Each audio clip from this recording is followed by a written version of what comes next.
Trigger warning, trigger warning. But you know what? Please watch it and I'll be right back. So I hope you young ladies don't have to go through this, but it does happen to men, guys. Again, just to reinforce what I said before, bro, seeing women as harmless in every sense of the word is a very dangerous thing to do, because when you take a human being and then claim in society that they're incapable of a certain level of violence because of their gender, that then when they perform said level of violence excuses them from said level of violence because there's also no way they could have did said level of violence. But imagine if he would have hit her back. Just imagine the repercussions he would have gotten after two swollen shut black eyes and bruises all up and down his face. Imagine the repercussions he would have gotten for just slapping her or something. And y'all don't realize how much of a toxic ass environment, like socially, that is. And there will be people in the comment section, like there just was on that video, that will literally open their keyboard and type, oh, well, what did you do? Why did you make her mad? What did you do to piss her off? How did you, you know what I'm saying? What did you do to her first? Like, it's always that energy when it comes to us just simply being domestically abused or anything like that. But when this whole brick lady situation pops out, like, nobody wants to sit back and ask, well, why, how mad did you make that nigga for him to hit you with a brick, if he did it at all? No. Okay. One more. Okay. Cool. Thank you, guys. Don't let go. So like I said, guys, this isn't the first time this has happened. It's not the first person that it's happened with. It's been ongoing. Now I'm going to tell y'all, I don't know whether to be mad or sad when it comes to men like this, when they have these type of takes that are so very clearly rooted in the hatred and dismissal of women. Now, you may ask me what I mean, but you already know I come with the receipts, so let's get into it.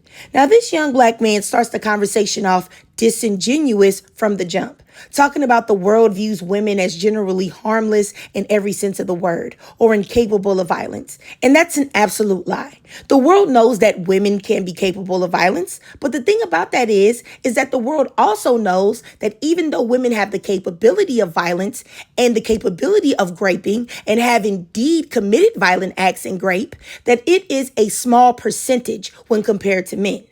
Men commit over 90% of all unalivings globally, and in the U.S., 92.1% of all SA abusers are men. So stop acting like you don't understand why the world doesn't perceive women as a bigger threat than men.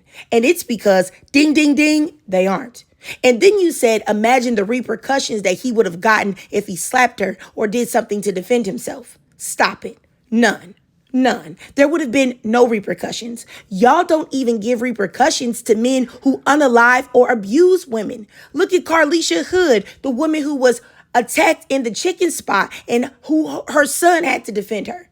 Or look at Meg Thee Stallion, who has proven that Tory Lanez is a liar in a court of law, and he has been sentenced to 10 years, and y'all still don't believe her. Y'all either think that he didn't do it or she deserved what she got. Then you have the audacity to say that people in the comments said, well, what did you do to deserve this? And that's also disingenuous, because when I went to those exact comments, the majority of men and women were saying that they were sorry that this had happened to him. And then you say that as if women are not asked, what did they do and what did they do to cause a man to hurt them all the time when they detail physical abuse. Stop being obtuse. Stop the cap. And I know that you know this. And if you don't know that, then you shouldn't be making any videos about this topic at all. And then you say that men aren't believed when they are victims of violence, but then you turn around and do the same thing and insinuate that, the woman who was hit with the brick is lying. And then you say in the replies to me, well, why wasn't her face bleeding? And then another one of your followers says, well, Rose's story has too many holes. Then I could easily tell you, why do you believe this man with two black eyes? How do you know that he didn't go to Party City and get black eye makeup, or he's using prosthetics to push an agenda? How do you know he's telling the truth? And better yet, why do you think he's telling the truth? Why do you believe a man that was standing in the camera making duck lips while he talks about being abused by multiple women? Now, Rose seems suspicious, but this man doesn't. And let's not even get into the fact that this man looks like he works out heavily, so he can, unlike women, he can physically subdue his attacker.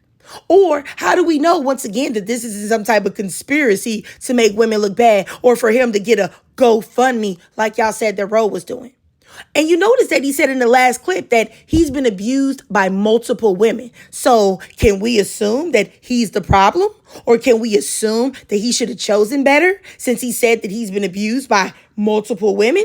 Y'all stay making up these false comparisons because y'all want to be able to dismiss the brutality of men, and you want to act like women don't face an increased risk of violence and abuse at the hands of men. You want to act like men and women are the same, but we are not when it comes to violent acts or SA. And history and statistics prove you wrong and me correct. Men do have more of a propensity for violence and SA. And it's absolutely disgusting, mind you. And you need to do better. You need to tell your followers to do better. And if you want to start on your journey of doing better, you can start by not making intellectually dishonest videos. Good day.